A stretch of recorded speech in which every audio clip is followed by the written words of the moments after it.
Congressman Giffords still continues to do well. We're very pleased with her progression at this time period. Every day we still see improvement, so that's very enlightening for us because improvement in the first couple of weeks after injury is very significant and somewhat prognostic of how she's going to do in the future. We're still doing the usual routine things with her, which is includes speech therapy as well as very aggressive physical therapy. And she continues to participate and cooperate in that and make improvements on a daily basis, so we're very happy. Dr. Lamont? Sure. So as Dr. Reese said, the Congresswoman continues to do very well neurologically. You've heard everything out there, like, for example, she is beginning to stand with assistance. She's scrolling through an iPad. These are all fantastic advancements forward. They do indicate higher cognitive function. But I do want to caution everyone that she has a long road ahead of her, and rehabilitation will be very important. We've started that process here. We hope to continue that process at the next facility where she visits. From a neurosurgical point of view, we did do some minor procedures this week. Don't want to go into great detail. One of them, for example, included revision of one of her wounds. But in a sense, much of this is housekeeping. It's really getting her to a position where she can graduate from this hospital. And on that, I'll pass it on to her husband.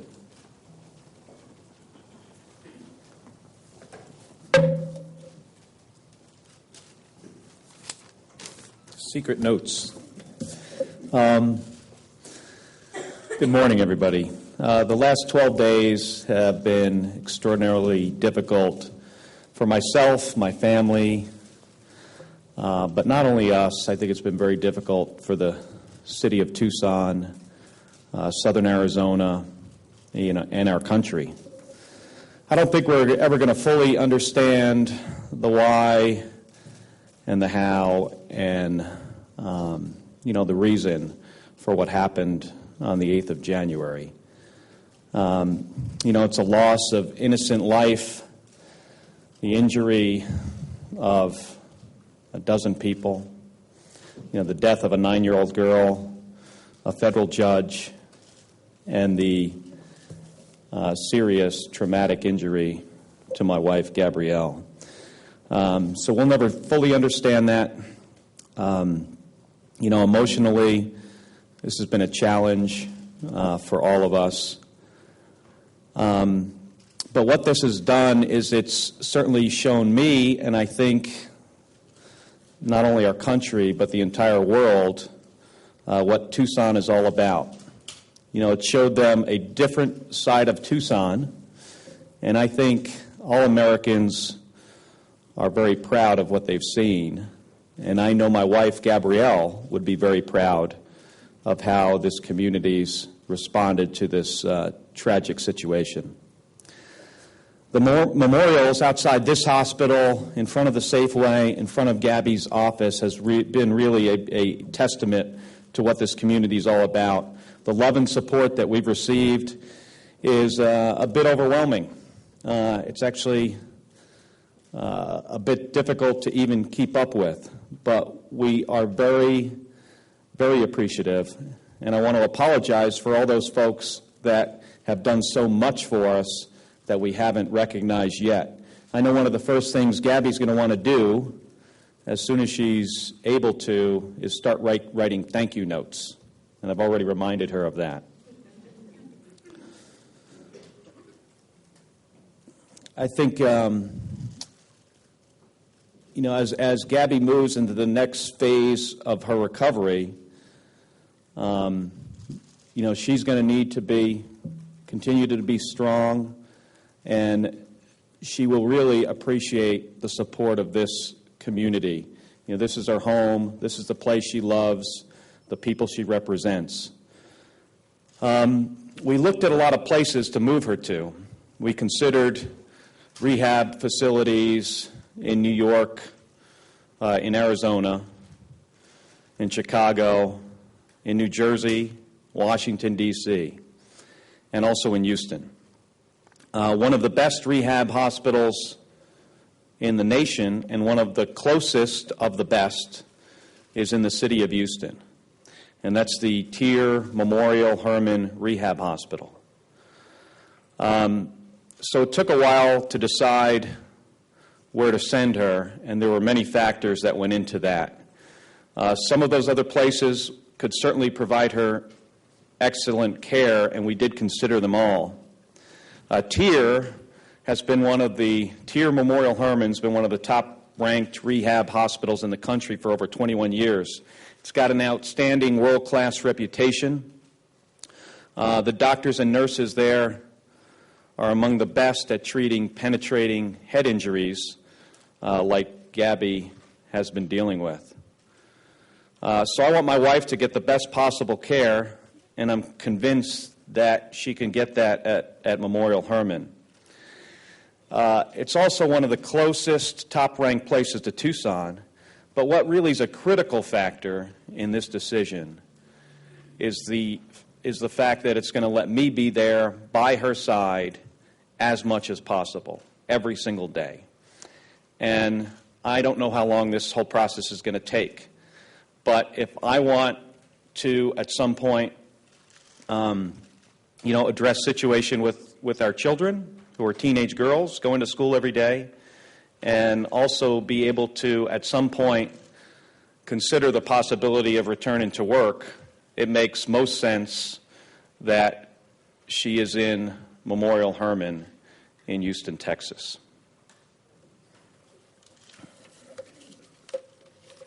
So I'm extremely hopeful that Gabby's going to make a full recovery. I've told her that.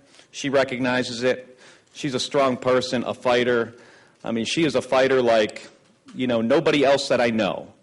So I am extremely confident that she's going to be back here and back at work soon. I've been telling the hospital staff that they should expect to see her walking through these halls and into the ICU within a couple months. I'm sure of that. So she'll be back. One of the reasons she's going to be back is because of the excellent care she's received here from Dr. Peter Ree and Michael Lamole, the other trauma surgeons, the other neurosurgeons, the ophthalmology care, all the way up and down the chain here at UMC.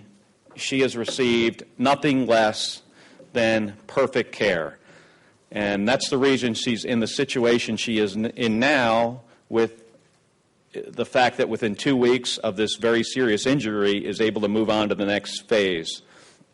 I also want to thank her nurses, the ICU nurses that have attended to her around the clock. Tracy Colbert, Amanda Berner, Joshua Coleman, Abrina Beckel, Jocelyn Anashansley, and Angelique Taddeo have been by her side every step of the way. I also have very strong feelings for the support we've received from the Pima County Sheriff's Department and the Tucson Police Department. There have been volunteer Tucson police officers in the ICU around the clock since we arrived, making sure everything goes as planned and then we don't have any other issues to deal with. The Capitol Hill Police have been with her around the clock as well.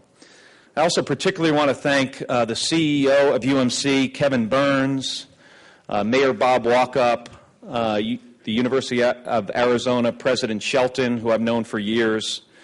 I know each of them are deeply committed to this community. Their kindness and generosity of them and their teams have been just phenomenal.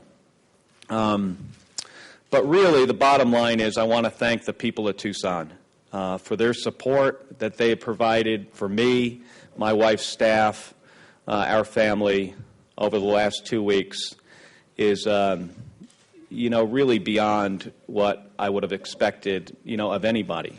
So we are deeply and thankful for that.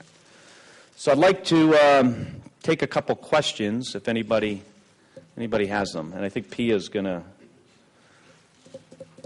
do that. But right here, right in the front, man. Could you talk a little bit about the logistics of moving her and whether that's likely tomorrow?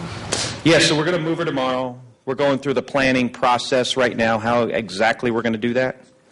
And so we're still in the, first phases of putting that into place. But by the time we move her, we're going to have a good plan. Right over here. Mark, has she spoken yet? So that's a good question. I feel she's made some attempts. She has a tracheostomy. I also feel that she, intellectually, she knows that's there. She understands what that means. But, she, in my mind, she's made some attempts. Does that concern you, or is that normal? This whole thing concerns me from the time I got the first call, until the time that she, till she makes a full recovery. Yeah, I've got certainly have a lot of concerns. Can you just, Yes. do you know yet who will be leading the team in Houston in terms of her doctors there? The trauma doctor, Dr. John Holcomb, and the neurosurgeon, Dr. Brian Ho. Can you talk a little bit more about what you mean that she knows that you're there and she knows that she knows what's going on? How do you see that? She'll smile at me. She'll do some couple things that she'll only do around me, like pat me in the face. She used to do that before, just very gently. I could just look in her eyes and tell. I mean, she's well aware of who's around her. Just very aware of the situation. Can you tell us exactly the moment you experienced when she was able to stand up and take a few steps on her own? And can you confirm if she was able to look out the window? Yeah, so, I think standing and steps, what the general public or even myself would think that means, and what physical therapists, what the clinical definition of those two things, I think they're a little bit different. So, she can bear her own weight, which is a big step. I think, just speaking for the doctors here, I think she's made a remarkable recovery at this point. You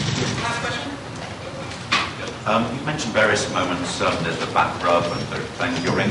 Is there one particular that sticks out for you, one particular sort of sparring episode with her in these last few days? Many every day. Every time I interact with her, there's something quite inspiring.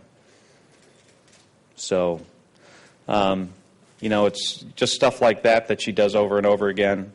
I imagine the next step is here. She'll be walking, talking, and in 2 months you'll see her walking through the front door of this building. Thank you. Thank you.